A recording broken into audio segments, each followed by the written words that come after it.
Ripped from the headlines is what we could call this video. I'm sure, like me, many of you yesterday, January 6th, were glued to your TVs watching what was happening in Washington. And that's what I'm here to talk about, but not from a historical or a political angle. There's plenty of that out there, and you can find it, I'm sure, very easily.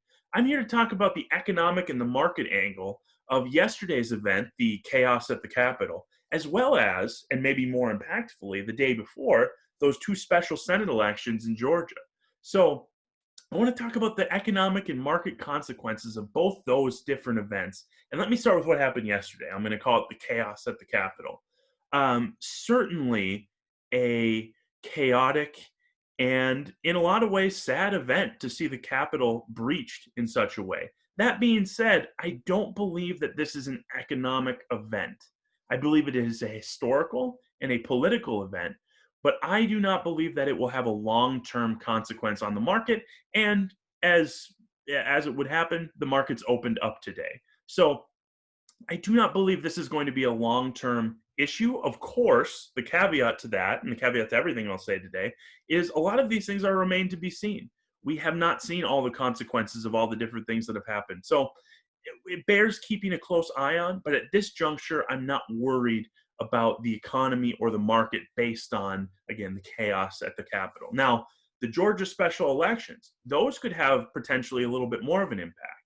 And why that would be because now with the Democrats controlling the Senate, at least with a 50-50 split, and then the vice president would be able to break any ties, potentially more of President-elect Biden's agenda would be able to get through closer to the versions that he's proposed, because that was with the House controlled by Democrats and the Senate controlled by Republicans. We assumed there would be a level of gridlock, which would really bog down any of the proposals. But now, with a democratically controlled Senate, more of those proposals may get through closer to what they were originally drawn up as. So that would affect potentially healthcare, taxes, regulation of some of those big tech companies, Facebook, Amazon, Google, student loans. We may go back to talking about stimulus checks. What number is right? Should we talk about 2,000 rather than 600? All of that stuff I expect to be conversation points. What will actually get through, again, remains to be seen.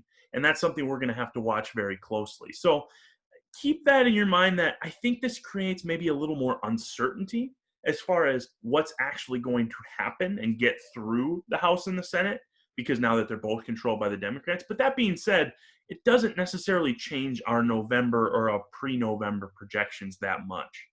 To give you a little historical precedent, in the past, when all three bodies, the House, the Senate, and the White House, have been controlled by the Democrats, the economy, and that would be if you hear the acronym GDP, or just think of it as what we contribute to the economy by going out and spending or working or producing things, that tends to grow a little bit more quickly. And then the market, as in the stock market, tends to grow a little bit more slowly. But both of them still grow. So it's splitting hairs a little bit to make that comparison. And I'm comparing that, by the way, to when the reverse is true, when the Republicans have the House, the Senate, and the White House. And I'll post the source for that in the description so you can take a look at it for yourself. But so I think that's a fair precedent to look at. I also think one of the big things we may expect to see is a little bit of an increase in spending. And spending, by the way, to help us get out of this pandemic-related recession, which is sort of the prescription, or that we've been following so far. Now, of course, you're thinking it, I'm thinking it, where does the money come from that we're paying or that we're spending? Well, that is tomorrow's problem, but that doesn't mean it's not a problem, right? So that's something we're going to watch pretty closely. I won't get into all the cause and effect in this video, but I do think it bears watching. That's what my plan is for 2021, sort of see how this plays out and dial in our projections as best we can. For you, what I would encourage you to do is stay invested most of the time. That is going to be the best move. But secondly, if you do have a question or if you are worried about something, let's talk about it, because everybody's situation is different. Everyone is unique, and your investments are unique to you.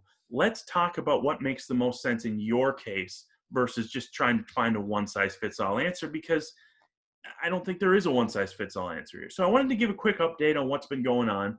I do think our projections from earlier in the year still hold, and we are looking toward a potentially positive year in the market. That's our internal projection. So I'll leave it there. Thanks for watching, and see you next time.